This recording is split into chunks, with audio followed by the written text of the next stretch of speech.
अस्सलाम वालेकुम class 10th। आज की इस वीडियो में हमने एक्सरसाइज 3.5 के क्वेश्चन नंबर 5 और क्वेश्चन नंबर 6 को सॉल्व करना है। इससे पहले हम एक क्वेश्चन नंबर 1 से लेके क्वेश्चन नंबर 4 तक क्वेश्चंस को सॉल्व करके आ चुके हैं। इस वीडियो की डिस्क्रिप्शन में आपको इसका लिंक भी मिल जाएगा और क्वेश्चन नंबर 5 और 6 का आपको पूरे का पूरा टाइम लाइन भी मिल जाएगा, जहाँ पे आपको इस सिलेक्टिव क्वेश्चन का सोल्यूशन भी चेक कर सकते हैं। तो क्वेश्चन नंबर 5 के अंदर हमने मल्टीप्लिकेटिव इन्वर्स मालूम करना है। अब मल्टीप्लिकेटिव इन्वर्स कैसे मालूम करते हैं, सबसे पहले हम इसके कॉन्सेप्ट को समझेंगे। अब जब भी हमने मल्टीप्लिकेटिव इन्वर्स निकालना है तो उसके लिए हमारे पास एक फार्मूला है जिसके मुताबिक हम मल्टीप्लिकेटिव इन्वर्स को मालूम करेंगे। वो फार्मूला है हमारे पास मल्टीप्लिकेटिव इन्वर्स ऑफ ए, ये इक्वल होता है adjoint of A divided by A का डिटर्मिनेंट। अब जब हमारे पास कोई भी मैट्रिक्स हो तो सबसे पहले हमने उसका डिटर्मिनेंट मालूम करना है। तो मल्टीप्लिकेटिव इन्वर्स मालूम करने से पहले हमें ये चेक करना पड़ेगा कि मैट्रिक्स सिंगुलर है या नॉन सिंगुलर है। अगर सिंगुलर है तो उसका मल्टीप्लिकेटिव इन्वर्स पॉसिबल नहीं होगा। उसकी वजह यह है कि उसका डिटर्मिनेंट ज़ीरो आ जाएगा। यहाँ पे डिटर्मिनेंट ज़ीरो नहीं आना चाहिए, तो इसलिए सिंगुलर मैट्रिक्स का मल्टीप्लिकेटिव इन्वर्स पॉसिबल नहीं होता। तो नॉन सिंगुलर मैट्रिक्स का ही हमेशा मल्टीप्लिकेटिव इन्वर्स निकाला जाता है। उसके बाद हमने एडजॉइंट निकालना है और एडजॉइंट को हमने डिवाइड करना है डिटर्मिनेंट से, तो हमारे पास मल्टीप्लिकेटिव इन्वर्स आ जाएगा। अब क्वेश्चन नंबर 5 का पार्ट नंबर 1 है। तो सबसे पहले हमने इसको लेट करना है कि ये हमारा जो है मैट्रिक्स, इसका नाम ए है। आप कोई भी मैट्रिक्स का नाम रख सकते हैं। तो यहाँ पे हमने इसका नाम रख लिया कि ये ए मैट्रिक्स है। अब मल्टीप्लिकेटिव इन्वर्स मालूम करने से पहले हमें ये चेक करना पड़ेगा कि ये सिंगुलर है या नॉन सिंगुलर है। तो उसके लिए हमें इसका डिटर्मिनेंट मालूम करना पड़ेगा। अब डिटर्मिनेंट यहाँ पे आ जाएगा 5005। इसका हम जब डिटर्मिनेंट मालूम करेंगे तो हमारे पास नॉन डायगोनल एंट्रीज़ को हम आपस में मल्टीप्लाई कर देंगे माइनस, फिर हम 0 को मल्टीप्लाई कर देंगे। तो यहाँ पे हमारे पास आ जाएगा 25। अब डिटर्मिनेंट यहाँ पे 0 के अलावा आ गया। यहाँ पे हम लिख लेंगे since A determinant is not equal to 0। ये एक नॉन सिंगुलर मैट्रिक्स है, so A inverse is possible. तो इसलिए ए का इन्वर्स जो है यहाँ पे यानी मल्टीप्लिकेटिव इन्वर्स इसका पॉसिबल है। अब नेक्स्ट स्टेप ये है कि जब हमने इसका डिटर्मिनेंट मालूम करके चेक कर लिया कि एक मल्टीप्लिकेटिव इन्वर्स जो है ये पॉसिबल है, तो अब हमने एडजॉइंट निकालना है। तो एडजॉइंट ऑफ ए जो है ये हमारे पास कैसे निकलता था, हम मेन डायगोनल एंट्रीज जो हैं इनकी जगह चेंज करते थे। तो यहाँ पे दोनों 5 ही हैं और इनके साइन चेंज करते थे 0 इसका प्लस माइनस से कोई फ़र्क नहीं पड़ता, तो 0 ऐसे आ जाएंगे और 5 भी ऐसे ही आ जाएंगे। अब हमने मल्टीप्लिकेटिव इन्वर्स मालूम करना है। तो हमारे पास इसका फार्मूला है कि ए का मल्टीप्लिकेटिव इन्वर्स ये इक्वल होगा एडजॉइंट ऑफ ए ओवर ए का डिटर्मिनेंट। ऊपर हमने एडजॉइंट लिख लेना है। तो यहाँ पे एडजॉइंट आ जाएगा 5005 और इसको हमने डिवाइड कर देना है डिटर्मिनेंट ऑफ ए जो कि हमने निकाला था 25। तो यहाँ पे आ जाएगा 25। अब यहाँ पे हर एक एलिमेंट को हमने 25 से डिवाइड करना है। तो यहाँ पे हम लिख लेंगे 5/25 आ जाएगा, 0/25 आ जाएगा, यहाँ भी 0/25, 5/25। हर एक एलिमेंट को हमने डिवाइड करना है 25 से। तो 5 1s are 5 और 5 5s are 25। तो यहाँ पे 1/5 आ जाएगा, ये 0 आ जाएगा, ये भी 0 आ जाएगा और ये भी 1/5 आ जाएगा, क्योंकि 0 को जब 25 से डिवाइड करेंगे तो 0 ही आ जाएगा। तो हमारे पास यहाँ पे इसका मल्टीप्लिकेटिव इन्वर्स जो है वो आ गया है 1/5 0 0 1/5। तो इस तरीके से आपने मल्टीप्लिकेटिव इन्वर्स मालूम करना है। जब भी आपने मल्टीप्लिकेटिव इन्वर्स मालूम करना है तो सबसे पहले आपने डिटर्मिनेंट मालूम करना है। अगर डिटर्मिनेंट 0 आ जाएगा तो आपका मल्टीप्लिकेटिव इन्वर्स पॉसिबल नहीं होगा, क्योंकि यहाँ पे 0 से डिवाइड करेंगे तो ये इन्फिनिटी आ जाता है। इसलिए सिंगुलर मैट्रिक्स का मल्टीप्लिकेटिव इन्वर्स पॉसिबल नहीं होता। उसके बाद आपने एडजॉइंट मालूम करना है। तो एडजॉइंट को आपने डिटर्मिनेंट से डिवाइड करना है तो इसका मल्टीप्लिकेटिव इन्वर्स निकल आएगा। नेक्स्ट पार्ट नंबर 2 है। तो यहाँ पे सबसे पहले हमने इसको लेट कर लेना है कि ये ए के इक्वल है उसके बाद हमने इसका डिटर्मिनेंट मालूम करना है। डिटर्मिनेंट में -4 2 से मल्टीप्लाई होगा तो 8 आ जाएगा, -7 को 8 से मल्टीप्लाई करेंगे तो 56 आ जाएगा। दोनों माइनस में हैं तो प्लस हो जाएंगे, तो डिटर्मिनेंट ऑफ ए जो है ये -64 आ गया। अब ये ज़ीरो के इक्वल नहीं है डिटर्मिनेंट, तो यहाँ पे multiplicative inverse of a possible है। उसके बाद हमने एडजॉइंट निकालना है, तो एडजॉइंट में हमने क्या करना है, इस 2 को -4 की जगह पे लिख ले और -4 जो है ये 2 की जगह पे आ जाएगा। तो यहाँ पे हमारे पास ये 8 और 7 दोनों के साइन चेंज हो जाएंगे, दोनों प्लस हैं तो ये दोनों माइनस के अंदर चेंज हो जाएंगे। अब ए का मल्टीप्लिकेटिव इन्वर्स ये इक्वल होता है adjoint of A divided by A का डिटर्मिनेंट। एडजॉइंट हमने निकाल लिया, यहाँ पे हमारे पास आ गया एडजॉइंट ये वाला है और डिटर्मिनेंट हमने निकाला था -64। अब हर एक नंबर को हमने 64 से डिवाइड करना है, तो 64 से डिवाइड करेंगे तो 2 1s are 2 आ जाएगा और 2 32s are 64। यहाँ पे 8 1s are 8 और 8 8s are 64। अब ये डिवाइड नहीं होते तो इनको हमने ऐसे लिख लेना, 4 1s are 4 और 4 16s are 64। तो यहाँ पे आ जाएगा -1/32, माइनस और माइनस प्लस हो जाएगा तो 1/8 आ जाएगा, माइनस और माइनस प्लस हो जाएगा, 7 1s are 7 और नीचे आ जाएगा 64।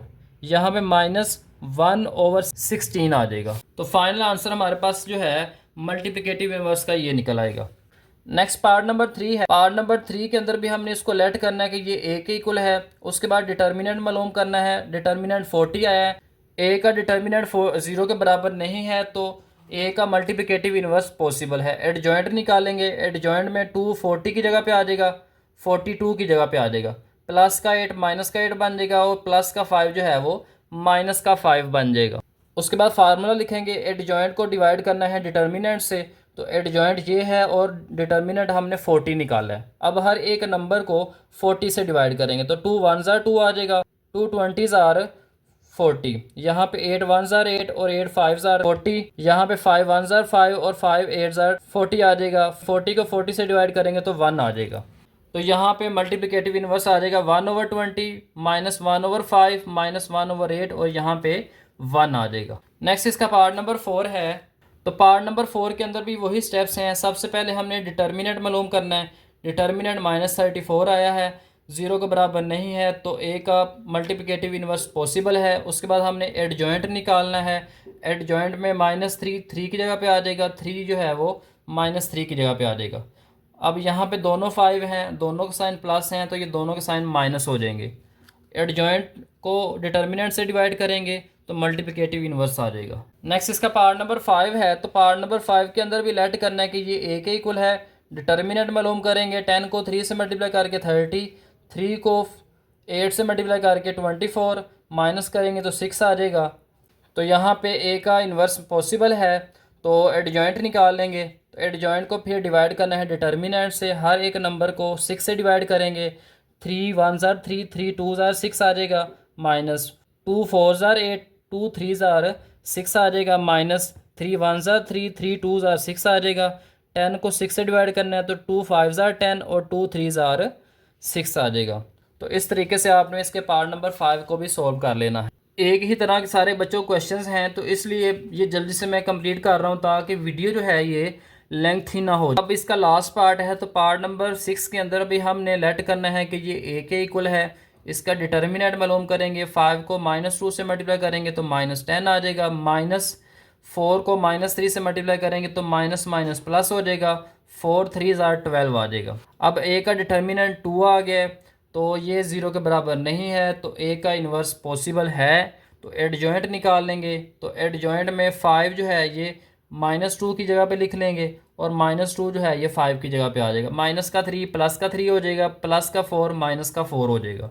अब इन्वर्स निकालना है तो इन्वर्स के लिए एडजॉइंट को डिवाइड करेंगे डिटर्मिनेंट से। तो एडजॉइंट हमारे पास ये है और डिटर्मिनेंट हमने 2 निकाला है। सारे नंबर्स को 2 से डिवाइड करेंगे, 5 को 2 से डिवाइड करेंगे, 3 को भी 2 से करेंगे, -4 को भी 2 से करेंगे और -2 को भी 2 से करेंगे। 5 2 से डिवाइड नहीं होता, ये भी डिवाइड नहीं होता तो 2 1s are 2 आ जाएगा और 2 2s are 4 आ जाएगा। यहाँ पे माइनस का 2 आ जाएगा, 2 1s are 2 आ जाएगा और यहाँ पे माइनस का 1 आएगा। तो तरीके से आपने क्वेश्चन नंबर 5 के अंदर मल्टीप्लिकेटिव इन्वर्स मालूम करना है। बेसिकली यहाँ पे हमारे पास 3 स्टेप्स के अंदर ये क्वेश्चन कंप्लीट हो रहा है। पहले स्टेप के अंदर हमने डिटर्मिनेंट निकालना होता है, उसके बाद हमने चेक करना होता है कि सिंगुलर है या नहीं। अगर सिंगुलर होगा मल्टीप्लिकेटिव इन्वर्स नहीं निकलेगा, नॉन सिंगुलर में हमने आगे कंटिन्यू करना है। उसके बाद दूसरा स्टेप ये था, हमने एडजॉइंट निकालना है। जब एडजॉइंट निकाल लेंगे तो थर्ड और लास्ट स्टेप ये होता है, एडजॉइंट को हमने डिटर्मिनेंट से डिवाइड कर देना है। तो जब डिवाइड करेंगे तो हमारे पास मल्टीप्लिकेटिव इन्वर्स निकल आएगा। अब नेक्स्ट क्वेश्चन नंबर 6 है। तो क्वेश्चन नंबर 6 के अंदर हमारे पास ए मैट्रिक्स दिया हुआ है और इस क्वेश्चन के अंदर हमारे पास 2 पार्ट्स हैं। पहला पार्ट ये है कि हमने यहाँ पे ए का मल्टीप्लिकेटिव इन्वर्स मालूम करना है, यानी ए का इन्वर्स मालूम करना है।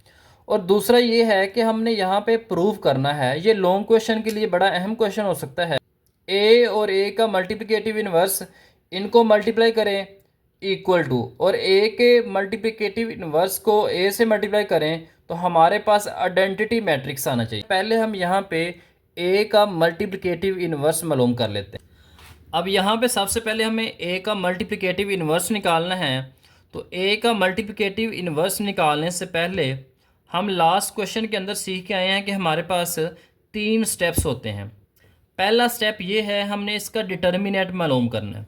डिटर्मिनेंट मालूम करने का फ़ायदा ये होगा, हमें पता चल जाएगा कि सिंगुलर मैट्रिक्स है या नॉन सिंगुलर है। नॉन सिंगुलर होगा तो आगे हम इसको सॉल्व कर लेंगे। डिटर्मिनेंट आ जाएगा, -1 को 5 से मल्टीप्लाई कर लेंगे, माइनस फिर 2 को मल्टीप्लाई करेंगे -3 के साथ। तो यहाँ पे आ जाएगा -1 को 5 से किया तो -5 आ गया, माइनस माइनस प्लस हो जाएंगे, 2 3 यहाँ पे 6 आ जाएगा, प्लस माइनस करेंगे तो प्लस का 1 आ जाएगा। अब ए क्योंकि नॉन सिंगुलर है तो इसलिए आगे भी पॉसिबल है इसको सॉल्व करना। तो यहाँ पे हम लिख सकते हैं, सिंस ए का जो डिटर्मिनेंट है ये 0 के बराबर नहीं है, so A inverse is possible. यहाँ पे अब हम एडजॉइंट निकालेंगे तो एडजॉइंट ऑफ ए आ जाएगा हमारे पास, -1 जो है ये 5 की जगह पे आ जाएगा, -3 का साइन +3 हो जाएगा, और यहाँ पे +2 का साइन माइनस हो जाएगा, और यहाँ पे 5 जो है ये -1 की जगह पे आ जाएगा। अब हमने इसका इन्वर्स मालूम करना है पहले। तो इन्वर्स के लिए हम एडजॉइंट को डिवाइड करेंगे डिटर्मिनेंट से। तो एडजॉइंट हमारे पास है -1 3 -2 5, और इसको हमने डिवाइड करना है 1 से। तो यहाँ पे ए का जो इन्वर्स है ये इक्वल होगा adjoint of A divided by A का डिटर्मिनेंट। तो एडजॉइंट हमारे पास ये है और डिटर्मिनेंट हमने 1 निकाला है, तो इसको हमने 1 से डिवाइड करेंगे तो यही सारे का सारा मैट्रिक्स आ जाएगा। तो यहाँ पे हमारे पास आ जाएगा -1 3 -2 और 5। ये हमने अभी निकाला है ए का इन्वर्स। 9 अब हमने प्रूव करना है कि ए और ए का जो इन्वर्स है इसको मल्टीप्लाई करें। ए के इन्वर्स को पहले लिख लें और ए को बाद में लिख लें, तो ये हमारे पास आइडेंटिटी मैट्रिक्स आना चाहिए। अब आइडेंटिटी मैट्रिक्स क्या होता है, जिसमें हमारे पास 1 0 और 0 1, ये मेन डायगोनल जो हैं ये 1 होती हैं। ये हमारे पास आइडेंटिटी मैट्रिक्स है। रिजल्ट हमारे पास ये आना चाहिए। तो सबसे पहले हम इसकी लेफ़्ट हैंड साइड को सॉल्व कर लेते हैं। तो लेफ़्ट हैंड साइड हमारे पास है ए और ए का इन्वर्स। तो यहाँ पे ए हम पहले लिख लेंगे। तो ए हमारे पास है 5 -3 2 और -1। इसको हमने मल्टीप्लाई करना है मल्टीप्लिकेटिव इन्वर्स ऑफ ए। तो वो हमने निकाला है -1 3 -2 और 5। अब मल्टीप्लिकेशन का तरीका हमने सीखा था कि पहली रो को पहले कॉलम के साथ मल्टीप्लाई करना है। 5 को -1 से करेंगे तो -5 आ जाएगा, -3 और -2 को मल्टीप्लाई करेंगे तो +6 आ जाएगा। अब 5 को 3 से मल्टीप्लाई करेंगे तो 15 आ जाएगा, -3 को 5 से मल्टीप्लाई करेंगे तो -15 आ जाएगा। यहाँ पे अब दूसरी रो को मल्टीप्लाई करना है। 2 को -1 से करेंगे तो -2 आ जाएगा, -1 को -2 से करेंगे तो +2 आ जाएगा। 2 को 3 से मल्टीप्लाई करेंगे तो 6 आ जाएगा, -1 को 5 से मल्टीप्लाई करेंगे तो -5 आ जाएगा। अब प्लस माइनस कर लेंगे तो प्लस माइनस करेंगे तो ये हमारे पास आ जाएगा 1, ये आ जाएगा 0, ये भी 0 आ जाएगा और ये भी 1 आ जाएगा। अब हमने इसकी राइट हैंड साइड निकालनी है। अब राइट हैंड साइड यहाँ पे लिख लेंगे। तो राइट हैंड साइड जो है ये हमारे पास है, ए का इन्वर्स पहले लिखना है और ए को बाद में लिखना है। तो यहाँ पे ए का इन्वर्स पहले आ जाएगा -1 3 -2 5। इसको अब हम मल्टीप्लाई करेंगे 5 -3 2 और -1 के साथ। तो मल्टीप्लिकेशन कर लेते हैं जी। -1 5 से मल्टीप्लाई होगा तो -5 आ जाएगा। 3 2 से मल्टीप्लाई होगा तो 6 आ जाएगा। -1 को 3 से मल्टीप्लाई करेंगे -3 से तो प्लस का 3 आ जाएगा। 3 को -1 से मल्टीप्लाई करेंगे तो माइनस का 3 आ जाएगा। दूसरी रो को मल्टीप्लाई करेंगे, -2 को 5 से मल्टीप्लाई किया तो -10 आ गया। 2 को 5 से मल्टीप्लाई करेंगे तो प्लस का 10 आ जाएगा। -2 अब दूसरे कॉलम के साथ ये वाली रो मल्टीप्लाई होगी तो -2 3 से मल्टीप्लाई होगा तो प्लस का 6 आ जाएगा। माइनस है दोनों के साइन। प्लस का 5 और माइनस का 1 मल्टीप्लाई हो गए तो माइनस का 5 आ जाएगा। तो यहाँ पे हम मज़ीद सिंप्लीफाई कर लेते हैं। तो ये हमारे पास 1 आ गया है, ये 0 आ गया है, ये भी 0 है और ये भी 1 है। अगर आप चेक करें तो ये भी आई के इक्वल है और ये भी आई के इक्वल है, क्योंकि दोनों आइडेंटिटी मैट्रिक्स हैं। तो यहाँ पे ये बात प्रूव हो गई है, हैंस प्रूव्ड। प्रूव हो गई है कि ए और ए का मल्टीप्लिकेटिव इन्वर्स और ए का इन्वर्स और ए, इनको जब हम मल्टीप्लाई करते हैं तो ये हमारे पास आई के इक्वल आता है, आइडेंटिटी मैट्रिक्स के इक्वल आता है। तो इस तरीके से आपने क्वेश्चन नंबर 5 और क्वेश्चन नंबर 6 को सॉल्व करना है। उम्मीद है आज की वीडियो के अंदर मल्टीप्लिकेटिव इन्वर्स का कॉन्सेप्ट आपको समझ आ गया होगा। अगर समझ आ गया है तो आपने इस वीडियो को लाइक भी करना है, शेयर भी करना है, और अगर आप इस चैनल पर नए हैं तो इसको सब्सक्राइब भी करना है। नेक्स्ट आने वाली वीडियो के अंदर हम क्वेश्चन नंबर 7 और क्वेश्चन नंबर 8 को सॉल्व करेंगे तो हमारी एक्सरसाइज 3.5 जो है ये कंप्लीट हो जाएगी। तब तक के लिए स्टूडेंट्स, अल्लाह हाफिज़।